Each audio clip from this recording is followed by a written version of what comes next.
Hello, my dear friends. This is Rabbi Aharon Dobinsky coming to you today from the holy city of Yerushalayim, Jerusalem, Israel. Boy, we got a really interesting week ahead, don't we? Let me talk for just a minute about the Parsha, and then we'll get right back into that. You know, this week, it's called Lech Lecha, go for yourself.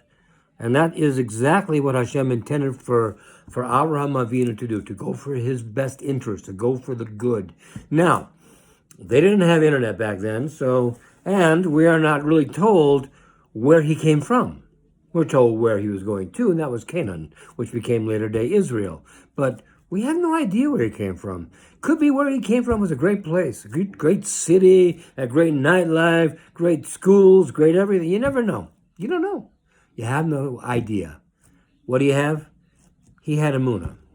He had faith in the fact that the only God in the entire universe told him, this is where you need to go, and you need to go now. So with that strong emunah, he went, he got to Israel. Wouldn't you know it, there was a huge famine. So he had to go on to Egypt. Things happened there, and he came back. I'm not going to get into all the details of this today because that's not what I want to talk to you about. But you can read that for yourself over the weekend.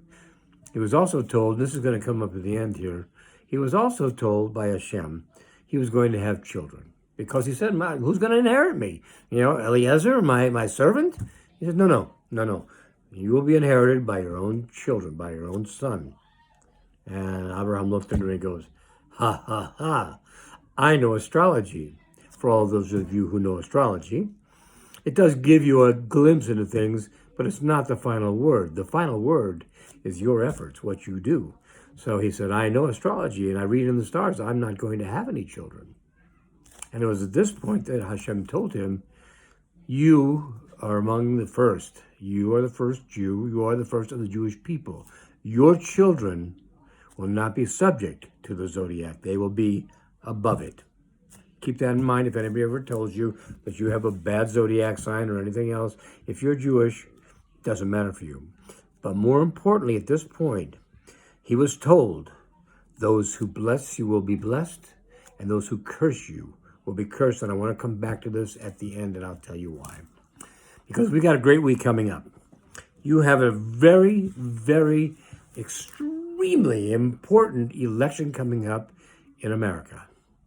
Now, unlike Avraham Avinu, you can look back and see from where these people come. You've got two candidates. I'm not going to name them. I'm sure by my description, you'll know probably who they are. And you have two candidates, and you can judge them based on their previous actions. In other words, you know where they come from. And this is what you're going to have to use to make an intelligent decision on Tuesday, okay? You've got one guy who's been in politics for only 3 years. Why did he get into politics? Because he could see that the system was so broken that there was no other help of fixing it. So he gave up his life of privilege. He gave up his life of money. He gave up his life of basic retirement to start working 12, 14, 16, 18-hour days to make the United States a better place. He made promises. Now, I'm 69 years old. I know, I don't look that old, but I'm 69 years old. And I've known a lot of presidents in my life, some personally. And I'm going to tell you something. This is the first that I've ever seen who has actually kept his promises. He made the promises, he kept the promises. This is great. On the other side of the aisle, you've got a guy who's been in politics for over 47 years. As a vice president, as a senator, has basically, I would like you to name anything he's done besides a crime bill, which actually did the opposite of what he said he wanted to do and put a lot of young black men in jail. Aside from that, name something he's done. Name something he can point to with pride and say, I did that. The answer is you really can't find much of anything because in 47 years, he hasn't done much of anything, which leads me to the next point because now he promises this is going to change. I'm going to change this. I'm going to do that. I'm going to do this for the COVID-19, which, by the way, his COVID-19 plan is not an original plan. It's what the President of the United States is doing right now. So keep that in mind and you're going to vote on Tuesday. So here's a guy who's for 47 years, the last 8 years he spent just before the new president who's in power now, the last 8 years before that, he was the vice president of the United States. My question is, if things were so bad, why didn't he fix them then? Here's a time when you had a president of the United States, a man of color, intelligent, and able to do what he wanted to do as president. If there was, as they claim, systemic racism in the United States, why didn't he fix it? He was the president. Why didn't his vice president help him fix it? He was the vice president. In 8 years, all it did was get worse. My personal opinion on this is they're the ones who basically started this thing. That for those of you who are my age and been around for a while, I could remember in the 50s when there was a big problem between black and white. In the 60s, it got a little bit better. By the 70s, it was pretty good. And later on, it got to the point where nobody really thought about it much anymore. It wasn't a big thing. Well, were there black people who hated white people? Sure. There were the white people who hated black people. I'm sure there were. Was it systemic racism? No. It's isolated incidents. Isolated incidents. And if it was systemic, as they say it was, why in the name of heaven did they do nothing about it? Why did they do nothing about any of the things that they talk about that are so important? You know, he talks about COVID-19. And again, why didn't the president do more? Well, the president shut the country in January. At that time, both his competitor and most of the people in his party said he was xenophobic and he was a racist. And they kept having rallies and trips into Chinatown until well into March. Okay? You know, anybody can sit there and be an armchair quarterback on a Monday morning. You know, a quarterback is on the field, he plays, he's got 11 guys charging at him, has to make a decision like that. Now, you and I can sit there and watch that same game and go to the coffee machine on Monday and say, you know, if that had happened to me, I would have done this. Well, yeah, if you had the time to think about it. He had this long. You've had all day and all night to think about what you would do. Same thing here. You can make other things, but the fact is, the president has come up with a vaccine which should be distributed within a month or two. He's come up with treatments. He's come up with everything that they needed that they could use for this, like ventilators. So many were manufactured that the United States was actually exporting ventilators. There's nothing more that could have been done. There's two rules in life. One is people get sick, and there's nothing you can do about that. And two, sometimes they do not get better. They just don't make it. It's sad. We don't like to see it, but it's a fact, and it happens sometimes. So this is what's happened here. Now you have the CDC telling you that only 6% of those 220,000 were really COVID cases. Yet it doesn't seem to change the fact that everybody's still referring to 220,000.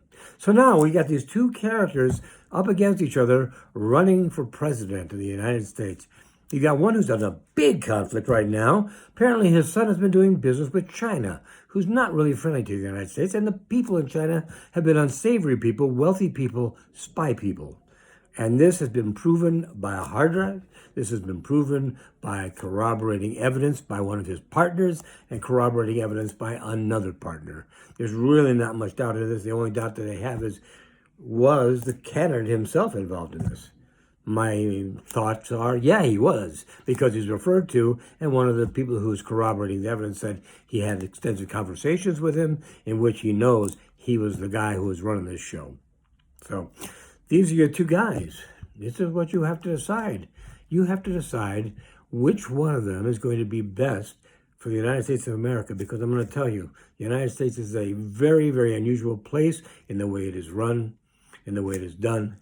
They set up a electoral college to make sure that people, just the people in Los Angeles and New York, because they have so many people there, don't run the whole country. It is spread out, and everybody has to be the ones having the decision on who's going to be the president. These are important things to do. They're talking about packing the court. The court doesn't need packing. They tried it once in Franklin Delano Roosevelt in the 1930s. It didn't work then, and it was his own party, the Democrats, who kept it from happening. It's not a good idea. So all the ideas they're coming up with, it seemingly sound like maybe they could help. They're really not going to help. These same people fought that new justice being appointed to the Supreme Court. Hey, folks, that's the Constitution. It says if a space is open, not Bader Ginsburg's space, it doesn't belong to her. She was sitting there because she was appointed.